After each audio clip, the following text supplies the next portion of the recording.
माते, परंतु ह्या भव्य वृक्षाच्या फांद्यांवर कोण कोण बसले आहे आणि माझ्याकडे ते असे रागाने का बघत आहेत?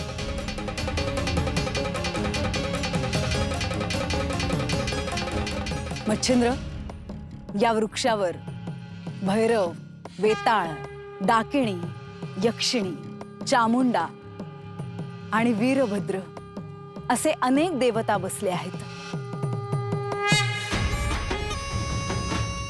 तुला माझ्याकडून जो आशीर्वाद हवा आहे तो मिळवण्यासाठी तुला आधी यांना प्रसन्न करून घ्यावं लागेल।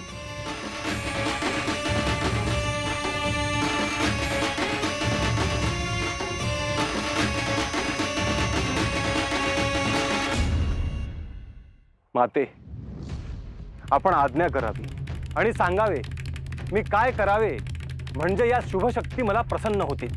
तू जर यांना प्रसन्न केलंस तर हे तुला सहाय्यभूत होतील।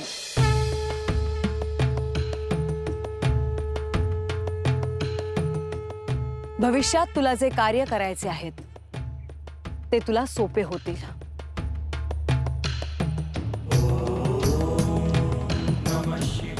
मला या शुभ शक्तींना प्रसन्न करून घ्यायचेच आहे,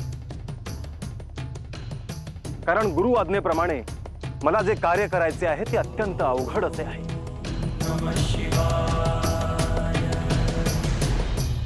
मच्छिंद्र, तू इथून पुढे गेलास की तुला ब्रह्मगिरी पर्वत दिसेल। त्यापुढे अंजनी पर्वत आहे, तिथे एक महाकालीचं मंदिर आहे। आधी तू तिथे पोच आणि महाकालीचं दर्शन घे। जशी आज्ञा माते। आणि त्यापुढे काय करायचं आहे ते योग्य वेळ आली की मी तुला सांगेन।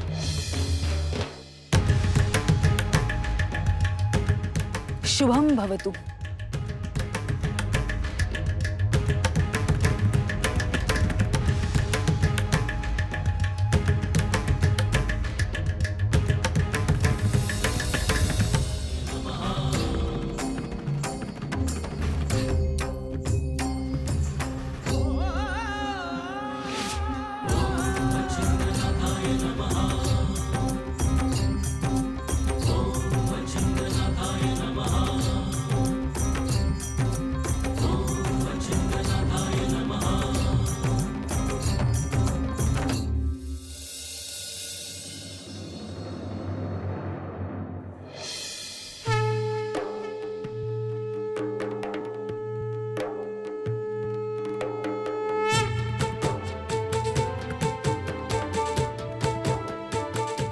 हे महाकाली, हे शिवा, हे दुर्गा,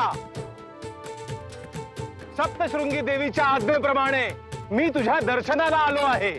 माझा नमस्कार स्वीकार कर।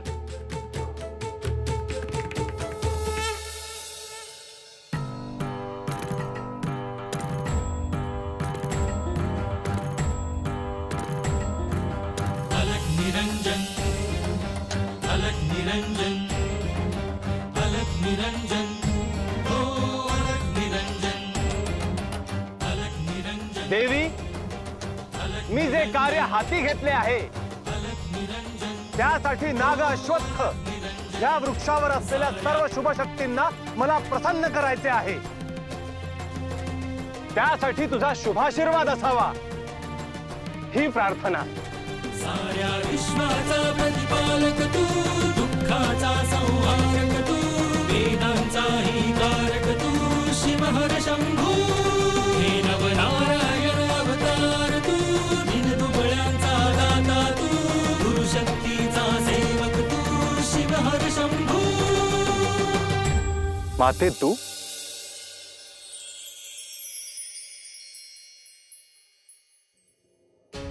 मच्छिंद्र, मी तुला आता जेही सांगणार आहे ते ध्यानपूर्वक ऐक। होय माते। यापुढे पूर्व दिशेला तुला एक नदी दिसेल। ती नदी ओलांडून तुला पुढे जायचे आहे। तिथे तुला 100 जलकुंड दिसतील।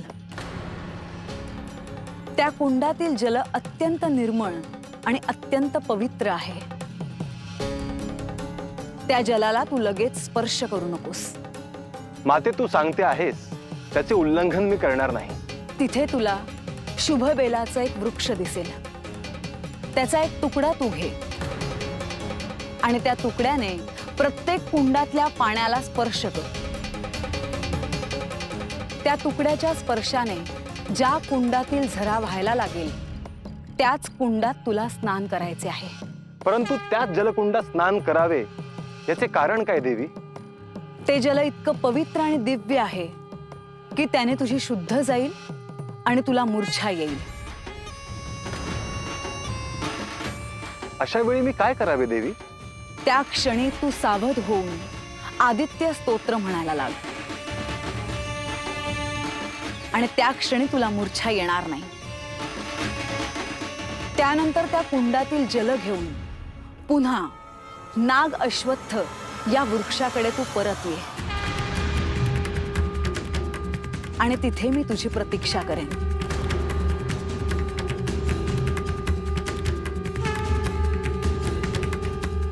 माते, हे कार्य अवघड आणि जटिल असले तरी मला ते करायचे आहे. त्यासाठी मला तुझा आशीर्वाद असू दे.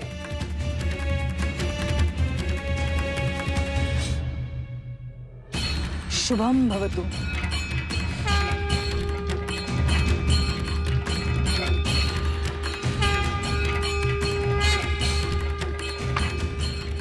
देवी, ही सर्व तुझीच रूपे आहेत.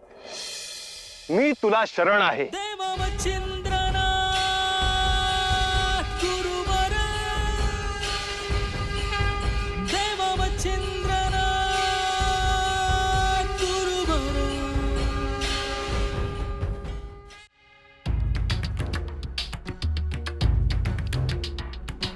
शृणु देवि प्रवक्ष्यामि कुञ्जिका स्तोत्रमुत्तमं येन मन्त्रप्रभावेण चण्डी जापशुभो भवेत्. न कवचं नार्गला स्तोत्रं कीलकं न रहस्यकं न सूक्तं नापि ध्यानं च तन्यासो न च वार्चनं. कुञ्जिका पाठमात्रेण दुर्गा पाठफलं लभेत्. अतिगुह्यतरं देवी देवानामपि दुर्लभं. गोपनीयं प्रयत्नेन स्वयोनिरिव पार्वती. मारणं मोहनं वश्यं स्तम्भमोक्षाटनादिकं पाठमात्रेण संसिद्धेत्. कुञ्जिका स्तोत्रमुत्तमम्.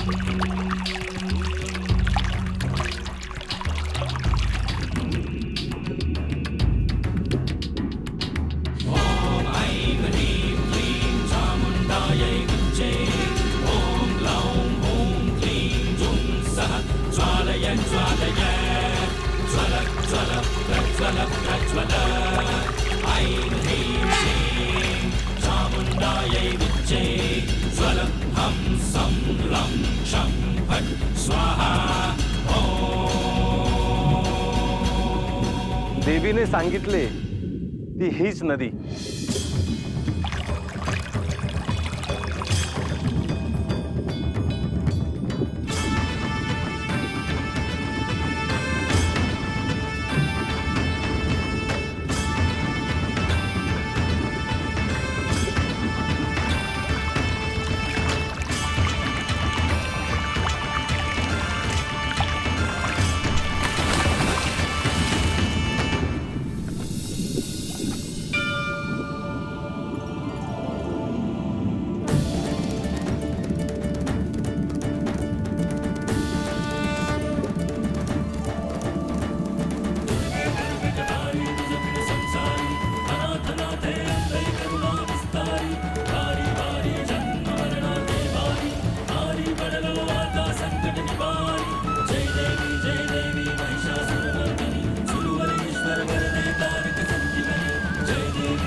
देवीने सांगितल्याप्रमाणे ही शतकुंडी तर दिसत आहेत, परंतु शुभ्र बेलाचे झाड कोठे आहे?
निरंजन अलग निरंजन अलग निरंजन ओ अलग निरंजन अलग निरंजन अलग निरंजन अलग निरंजन ओ अलग निरंजन साऱ्या विश्वाचा प्रतिपालक तू दुःखाचा संहारक तू वेदांचाही कारक तू शिवहर शंभू हे नवनारायण अवतार तू दिनदुबळ्यांचा दाता तू गुरुशक्तीचा सेवक तू शिवहर शंभू अलग निरंजन अलग निरंजन अलग निरंजन ओ अलग निरंजन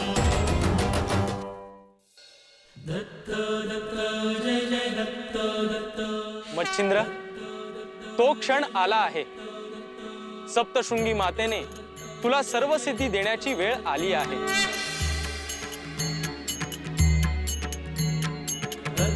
या सिद्धी प्राप्त होताच तू सर्व शक्तिमान होशील यात शंका नाही. यानंतर तुझ्या पुढे कितीही विघ्न आली तरी तू त्यावर सहज मात करशील. नाथपंतांचे कार्य तू विलंब न करता यापुढे सुरू करशील. गुरुदेव दत्त गुरुदेव दत्त माझा तुला आशीर्वाद आहे. गुरुदेव दत्त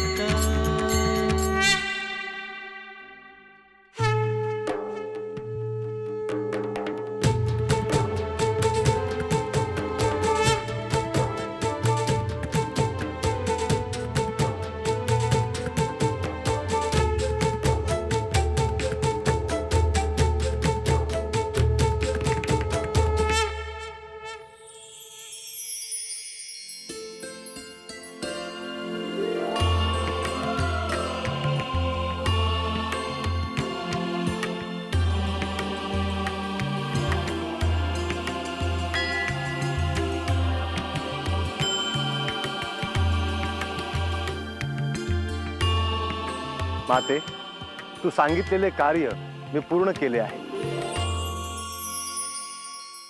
ह्या कमंडलू मध्ये पवित्र जल घेऊन आलो आहे.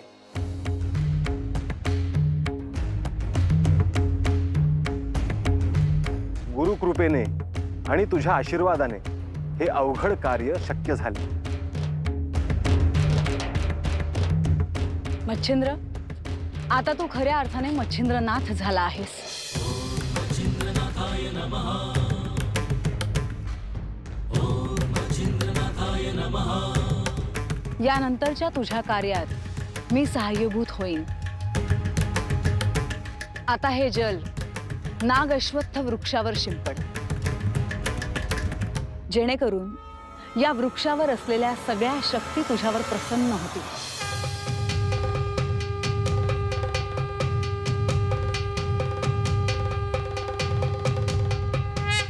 शाबरी विद्या निर्माण करण्यासाठी या शक्ती तुला सहाय्य करतील. एवढेच नाही तर भविष्यात तू कोणतेही कार्य करशील तेव्हा जर अशुभ शक्ती समोर आली तर तिला पराभूत करण्यासाठी ह्या शक्ती तुला सहाय्य करतील.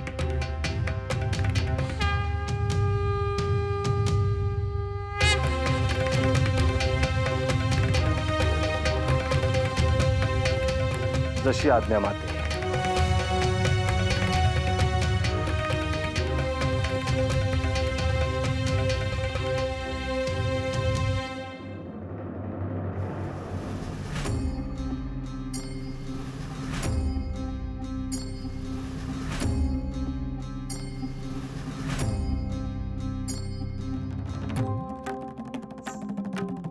ओम मच्छिंद्रनाथाय नमः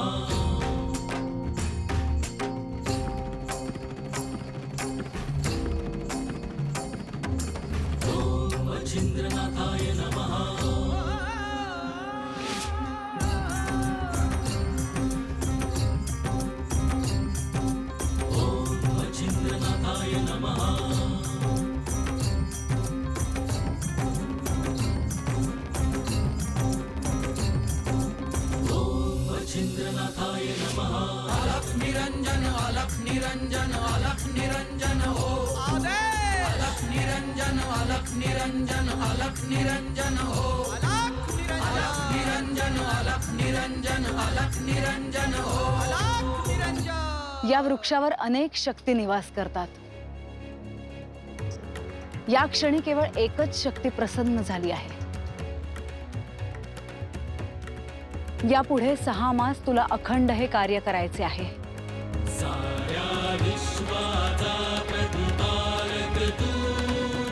जशी आज्ञा माते.